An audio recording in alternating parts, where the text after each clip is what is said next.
தேவனுடைய பரிசுத்த நாமங்களுக்கு துதிகன மகிமை உண்டாவதாக. ரட்சிப்பு, நிகழ்கால ரட்சிப்பில் எங்களுடைய வாழ்க்கையில நாங்கள் செய்ய வேண்டிய வேதத்தின்படி, தேவனுடைய வார்த்தையின்படி செய்ய வேண்டிய காரியங்களை குறித்து நாங்கள் பார்த்து கொண்டு வருகிறோம். இந்த காரியங்களை செய்யாத பட்சத்துல நாங்கள் நித்திய ஜீவனை இழந்து விடக்கூடியதான காரியங்கள் உண்டு, கவனிக்கணும். அதனால அந்த ரட்சிப்புல நிலைத்திருந்து எப்படியாக வாழ வேண்டும், நிலைத்திருக்க வேண்டும், எப்படியான கிரியை எங்களுடைய வாழ்க்கையில இருக்க வேண்டும் என்பது மிக மிக முக்கியம். ரட்சிக்கப்பட்டோம், அப்படியே நான் வீட்டுக்குள்ளேயே துதிச்சு வீட்டுக்குள்ளேயே ஜெபிச்சு அப்படி வாழுவதற்கு ஆண்டவர் எங்களை அழைக்கல. கிரிகை இருக்க வேண்டும், வாழ்க்கையில கிரிகை நடப்பிக்க வேண்டும். மத்தேயு 7ஆம் அதிகாரம் 22, நேற்று சில காரியங்களை மத்தேயு 7ஆம் அதிகாரத்தில் பார்த்தோம். இந்த நாள்ல அதன் தொடர்ச்சியாக, அந்நாளில் அநேகர் என்னை நோக்கி, கர்த்தாவே கர்த்தாவே, உமது நாமத்தினாலே தீர்க்க தரிசனம் உரைத்தோம் அல்லவா, உமது நாமத்தினாலே பிசாசுகளை துரத்தினோம் அல்லவா, உமது நாமத்தினாலே அநேக அற்புதங்களை செய்தோம் அல்லவா என்பார்கள். அப்பொழுது நான் ஒரு காலம் உங்களை அறியவில்லை, அக்கிரம செய்யக்காரரை என்னை விட்டு அகன்று போங்கள் என்று அவர்களுக்கு சொல்லுவேன். ஆருக்கு சொல்லுவேன்? ஆண்டவர் சொல்றாரு, அவருடைய நாமத்தினால தீர்க்க தரிசனம் உரைத்தோம், பிசாசுகளை துரத்தினோம், அநேக அற்புதங்களை செய்வோம் என்பார்கள்.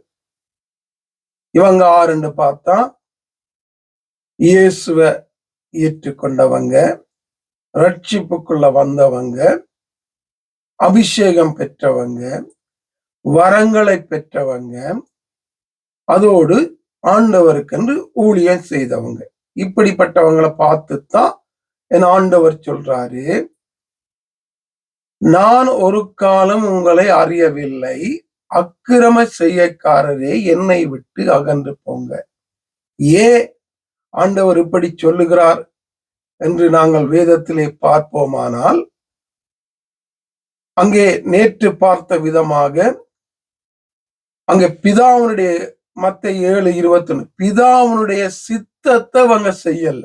ரட்சிக்கப்பட்டது உண்மை, தேவனை ஏற்றுக்கொண்டது உண்மை, அபிஷேகம் பெற்றது உண்மை, வரங்கள் கிரியை செய்தது உண்மை, ஊழியம் செய்தது உண்மை.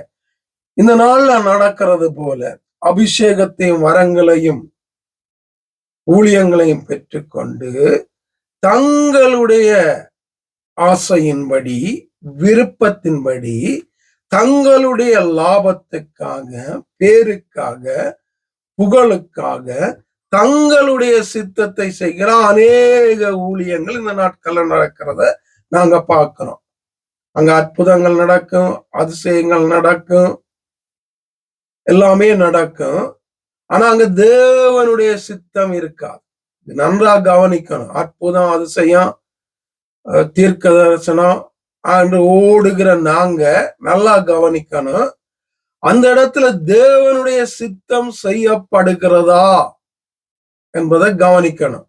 ஆண்டவர் சொல்றாரு, எந்த பெரிய ஊழியம் செய்தாலும் என்னுடைய தேவனுடைய சித்தத்தை நீ செய்யாத பட்சத்துல உன்னை எனக்கு தெரியாதப்பா என்று கை கழுவிடுவார், ஒதுக்கிடுவார், தள்ளிடுவார். ஆகவே நாங்க போற இடங்கள்லா இருந்தாலும் சரி, நாங்க போற சபைகளா இருந்தாலும் சரி, எங்களுடைய வாழ்க்கையா இருந்தாலும் சரி, தேவனுடைய சித்தம் செய்கிறோமா? இதான் முதலாவது.